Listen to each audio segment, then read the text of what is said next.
Hi everyone! Welcome back to my YouTube channel. This is Madamhilas. We are going to have another tutorial. What are the tutorial that you like to know? A foreigner, a foreignoy, or anybody that you like to learn Bisaya? This video is for you. Let's get started! Hello guys! Welcome to my channel. This is Madam Hilas at your service. Please subscribe.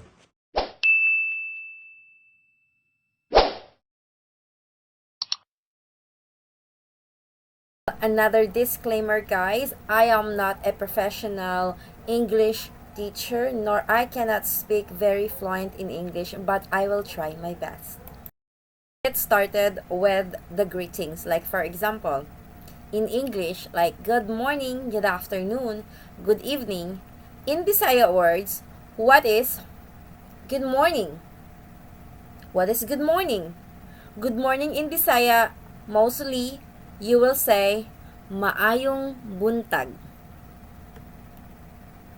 Maayong buntag. After morning, then of course, it's good afternoon. What is good afternoon? What is good afternoon in Bisaya? You will say maayong odto. Maayong odto. Then evening comes. So basically, you will say good evening. What is good evening? What is good evening? So in Bisaya, you will say maayong gabi. Maayong gabi.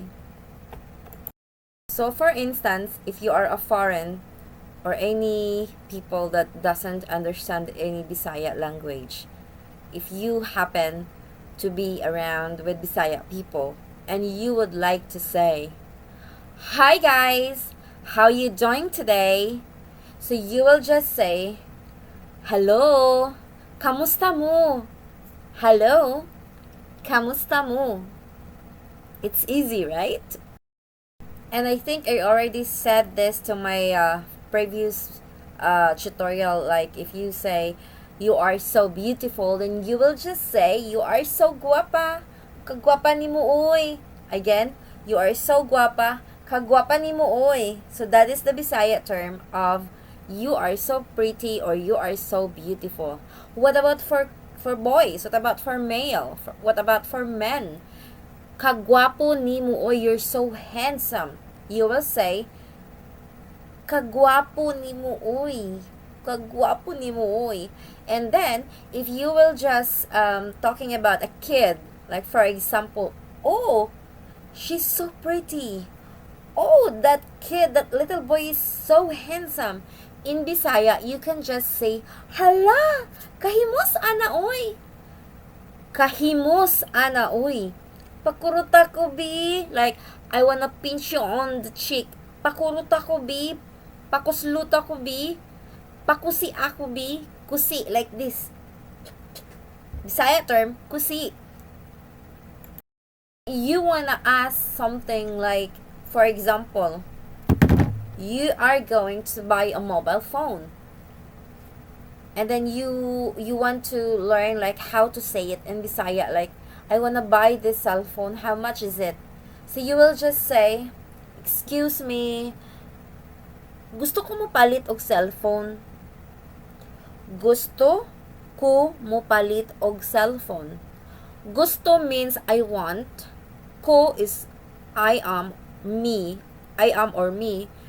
Ko mo palit means I wanna buy cellphone. Gusto ko mo palit og cellphone. Tagpila ni siya. How much is it? Tagpila ni siya. Ni this one. Alright?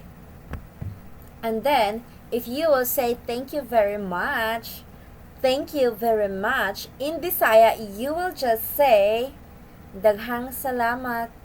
Daghang salamat. Another term would be, salamat kaayo. Salamat kaayo. Thank you very much. Daghang salamat. Salamat kaayo. That is just with the same meaning. And then, if you like to buy something on the store, like I wanna buy something, you will just say, ayo, papaliton. Again, ayo, papaliton. Or you will just say, maayo, papalita ko bi, papalita ko bi. Very simple. And then, guys, ladies and gentlemen, if you like someone, like for example, hey there, I like you very much. I like you very much. What will I do so you will like me too? So what will be the Bisaya term of that? Well, actually in Bisaya, there is no such like in English, like there's no grammar on it, alright? So when you like someone, you can just say, ganahan kaayo ko nimo. Ganahan kaayo ko nimo. What will I do so you will like me too? Unsa akong buhaton para imo kong magustuhan? Unsa akong buhaton para imo kong magustuhan? I think, guys, that would be all for today. You can comment on the comment section below what are those basic words, basic phrases, or what are those that you like to learn in Bisaya terms. I would love to hear it. Bye! Thank you for watching with me today. If you don't subscribe to my YouTube channel, please click the subscribe button and bell notification so you will get updated if I have new videos to upload. Bye! Thank you for watching with me today.